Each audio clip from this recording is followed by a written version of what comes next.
You will raise your right hand, please. Do you swear the testimony that you're about to give the court will be the truth, the whole truth, and nothing but the truth, so help you God? Yes, I do. Thank you. You may be seated. Please keep your chair away from that ledge. It's a rolly chair, so. Is it good work? Yeah, roll up to the microphone and make sure that you speak loudly and clearly into the microphone. And if you will state and spell your name for the court reporter. Ashley Merchant. My first name is A-S-H-L-E-I-G-H. My last name is Merchant, M-E-R-C-H-A-N-T. Go ahead. Thank you, Your Honor. Good afternoon, Ms. Merchant. How are you? Oh, I'm good. How are you? Good. And to clarify, you are plaintiff or one of the plaintiffs in this case, is that correct? Yes. Okay. And this case was filed on January 30th, 2024, correct? I'd have to defer to my husband on that. That sounds about right. January. Okay. I know it's late January. Okay. But if it's in the record as January 30th, you wouldn't argue with that? I have no reason to dispute that. Okay. And since we were last together at the hearing a few weeks ago, have you received any additional documentation regarding any of the requests at issue here? Yes, we received some more NDAs. Okay. And with respect to those NDAs that you've now received, do you believe that new documentation includes that particular request regarding the NDAs? No, I don't. Okay. And what is the basis of your belief that is not complete? Yeah, so I've talked with several people who were employed by the district attorney's office that have signed NDAs. People have reached out to me, prior investigators, prior lawyers have reached out to me and said that they signed an NDA and they wanted to talk to me about certain things, but that they had signed NDAs and they wanted to take a look at the NDAs to see if they could talk to me, and I didn't have their NDAs. They weren't part of the group that you gave me. So, and those witnesses didn't have copies either. They said those were copies that had been left at the DA's office. So I know 4 or 5 people I've talked to had signed NDAs, and I don't have those. So that's why I believe I didn't get all the NDAs. Okay. And were those people current or former employees of the district attorney? Former. I think they were all, yeah, they were all former. Okay. And did they relate to you that those NDAs were signed during the time period encapsulated by that request? Yes. And some of them had actually reached out to me, which is why I originally requested it. So a witness would reach out to me and say, hey, I really want to talk to you about something that went on, but I'm worried about this NDA. I don't know what the punishment is for the NDA. And so that's why I first knew about the NDAs. You know, a witness would say, I really want to chat with you, but I don't know if I can be sued under these NDAs. And I didn't know what was in the NDA. And I told him, obviously, I can't give you legal advice, but I should at least be able to see the NDA because I believe, based on the one that I had from Mr. Wade, that the only punishment was that they would be fired if they spoke with anybody. But you know, that's why I originally asked for the NDAs. I was surprised that a public agency had required something like that to be signed. Okay. So previously we've discussed just generally open records requests made by you or your office to the county. Would you say that you frequently make open records requests to either the county or the district attorney's office? No, I actually would not say I frequently did. I was surprised Mr. Bonds testified that I had made 40-something. I've made, I believe it's 10 to the district attorney. I mean, total maybe, I don't know, less than 20 in total to Fulton County entirely. All of the different entities. I made, I believe, 10 to the DAs, right around 10. A couple of the ones that I made to other groups, like I made a request just, for example, to IT or purchasing, and then Dexter Bond went in and closed it out from the DA's office. So I actually didn't make an open records request to the DA's office, but somehow in your portal he went in and was able to close it out. And so the open records request in the portal would show closed, and it would have a letter from Dexter Bond attached to it saying closed, see this letter, which I hadn't even made the request to the DA. And so of those approximately 10 requests that you've made, what's the time frame over which you've made those requests, do you know? A year. So in the last year, okay. Now, when you make those requests in the past, have you ever had occasion to need to follow up because you felt like you didn't get what you were looking for? Yes. Was that only with the DA's office or other entities? It was primarily with the DA's office. Okay. And when you've done that in the past, have you ever how have you handled that previously? So out of the open records request, I think the easiest thing is to sort of classify ones that related to criminal cases that were pending, and then ones that didn't. The ones that are subject to this lawsuit really are ones that relate to no criminal case. I had a criminal case that I was doing open records where I was seeking invoices and contracts for an independent contractor who was working on that particular case. So I did a series of open records requests to try and find the contracts that were the contractual authority for that person to be hired, how that person was paid, whether or not they had an oath of office, things like that. So those were things I was investigating in regards to that criminal case. Most of those requests were some were partially filled, let's put it that way, but they were not completely filled.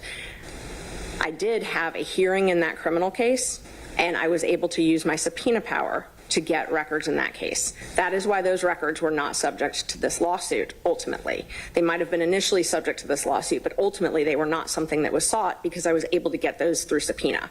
The issue is I can only subpoena things that are relevant to a hearing that I have and the issues in that hearing. So I did open records. Let me just kind of back up. I did open records, and then I got a hearing.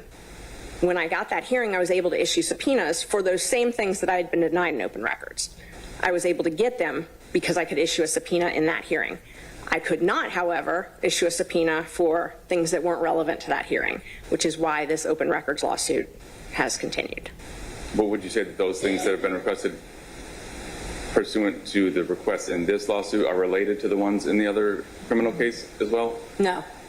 They're not in the same line of inquiry? No. Some of them are, but not all of them, no. Okay. Like NDAs they don't have any relation to that case. Trying to think all of mine. The NDAs didn't have any relation to that. Forfeiture funds. I mean, the forfeiture funds had some relation, but it went a lot deeper than that. The rebranding didn't have anything to do with it, no. Okay.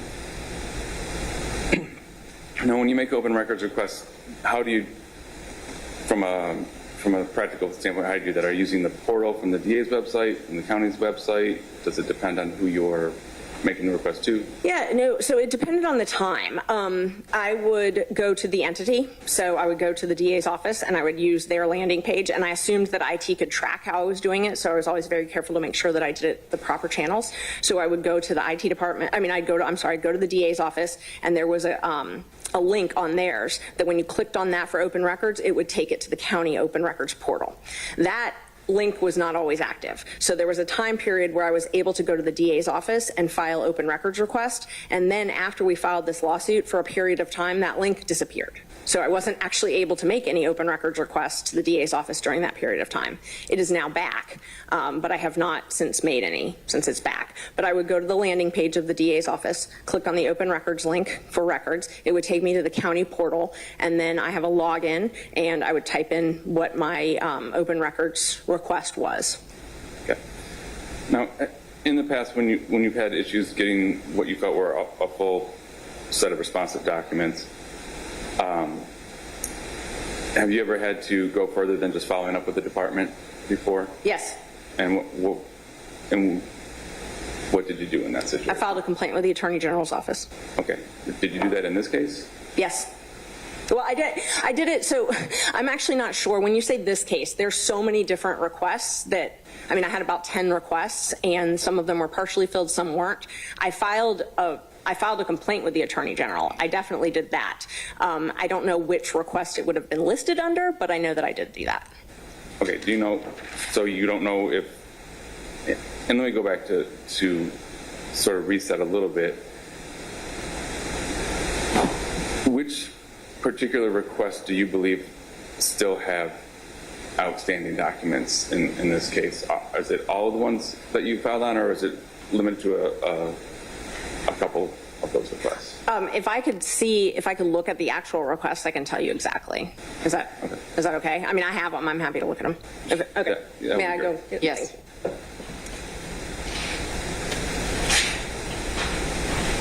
And I'll tell you.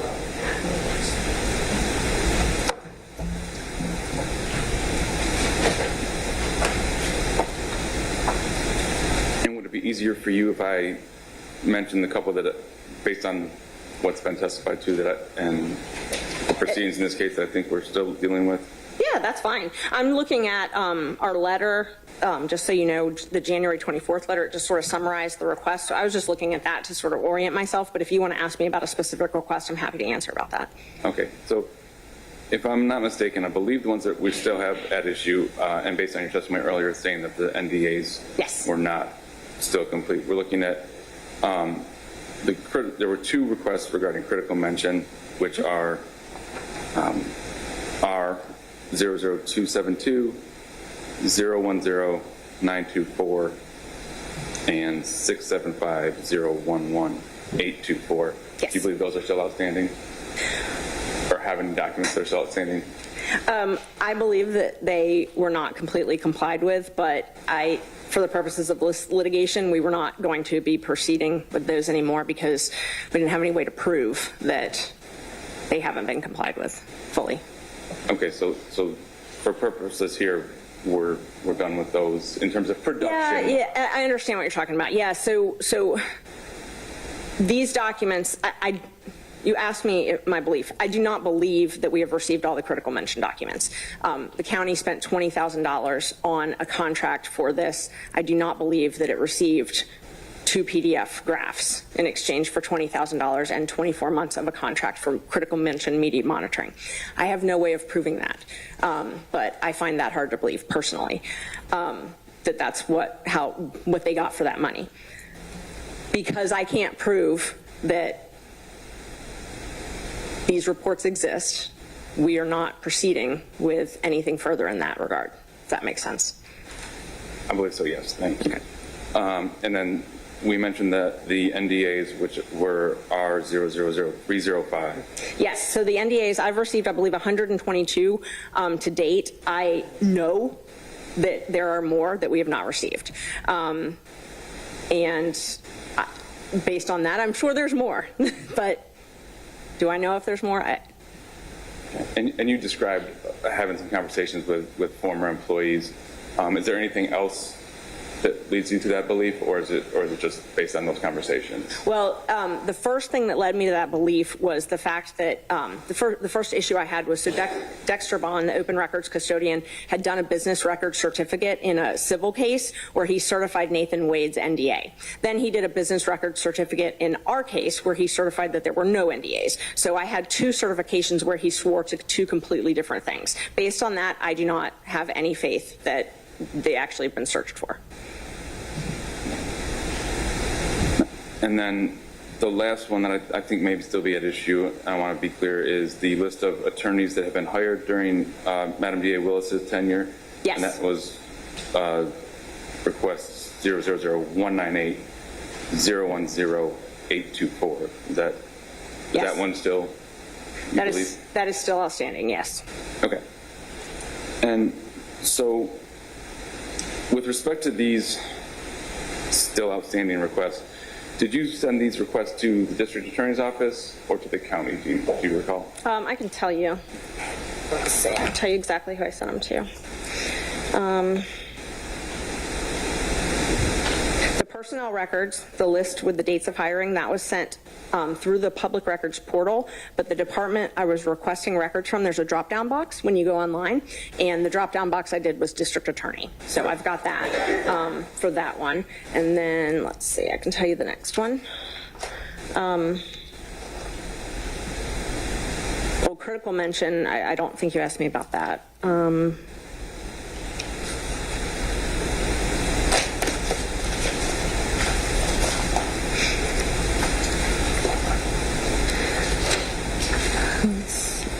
I also did, I did it to human resources. I did one to human resources. Let's see. Hold on.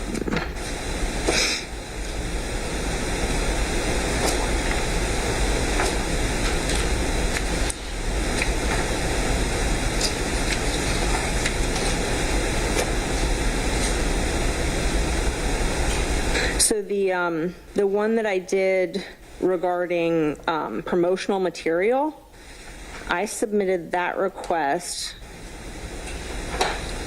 to purchasing. So that's one of the ones I'm glad you asked me about it. That's actually a good example. So I submitted that request to purchasing, but somehow it got hijacked by the DA's office, and the DA's office closed it out with a letter from Dexter Bonds. So I actually submitted that request to purchasing, but the DA's office responded. And I'm guessing it's because I asked for records in there from the DA's office. But I did not submit that to the DA's office. I submitted that to purchasing. And do you know if any of these were ones that you submitted to the Attorney General's office for a complaint? I don't. That wasn't part of this litigation, so I didn't really pay that much attention to it. I can tell you that. I can find it. The one that I submitted, there was only one, and I don't know which one it was. And maybe a better question might be, how did you make a determination regarding what requests to send to the Attorney General's office versus what requests to go to litigation more directly on? It depended on the time frame, mostly. So, and also the AG didn't really work. I mean, I've done open records for many years. John and I have both done open records. We've gotten, I mean, it's something lawyers do. Every lawyer needs to know how to do open records. And normally if an agency was not responding appropriately, I could file a complaint with the Attorney General, and they would call and say, hey, follow the law, and it would be resolved pretty quickly. That was by far my preferred option, because I certainly don't want to spend the time or money having to litigate. I tried that early on in this case, and it didn't help. So I didn't need to beat my head against the wall. Yeah, but there were still some that you did not go to the Attorney General's office about. You just went straight to litigation after having some discussions with the department themselves. I only filed a complaint once with the Attorney General, and I think it was a generalized, hey, Fulton County's not paying attention to open records requests. Please help. And they did not. Okay. Now, with respect to the requests you sent to the DA's office, did you ever speak to or have any correspondence with Madam DA Willis herself regarding this? No. Do you have any reason to believe or any evidence that Madam DA was involved in the actual response to the open records request that you submitted? Oh, she's copied on emails. I mean, there's emails that she's copied on, and then she received, she received the lawsuit. She received the letter about the open records. I mean, did I personally speak with her? No. Okay, and did you ever see her actively take any involvement in response to the open records? Did she say, hey, I'm trying to pull this, but she never, or did she ever correspond with you at all? No, she did not. Okay, all right. So, considering that Madam DA did not take in any part that you were aware of in terms of actively responding to the request, can you shed a little light on why she was named as a defendant in this action, either in her individual or official capacity? She's the elected DA. It's her office. Okay, and then with respect to her as the elected DA, do you believe her to be the person responsible in the department for complying with open record, to providing responses to Open Records Act requests? I think that every government agency has a duty to respond to open records requests. I think when you have an elected official, that they're the ones that are actually held accountable by the public. And so they are the one that sets the policy. Are you familiar with the custodian of records for the district attorney's office? I have since, in this litigation, learned that I guess it's Dexter Bond now. And is there a reason that during this litigation, when you learned that it was Mr. Bond who was the custodian of records, that the amended complaints continued to name Madam DA herself? Because she's the DA. He's not. I mean, he could be fired and not there tomorrow. She designates him as the open records custodian. That's her job. He's just an employee. Like, she's allowed to designate whoever she wants, but that can change at any given time. I mean, county employees can come and go. When you have an identified custodian of records, is there a reason why you would choose a different person than that to name as the respondent? No, but that would be something that John would do anyway. I mean, he's the one that does the civil litigation, not me. And if I could just interject here, right? The Fulton County District Attorney's Office was the original defendant, and the county took the position that that was not an entity capable of being sued. That's right. And then affirmatively stated that, I guess, if they're subject to the Open Records Act, it would be the district attorney in her official capacity. And I've already dismissed the district attorney in her individual capacity, although I understand the reason that it was named in that manner was a belt and suspenders sort of approach. But I don't know that asking Ms. Merchant why she named the Fulton County District Attorney in her official capacity really advances the ball, because they did so at essentially my urging based on the county and the district attorney's office's position that that was not an entity capable of being sued. So, okay, I'll move on with my question. It's on your own. Thank you. All right, Ms. Merchant,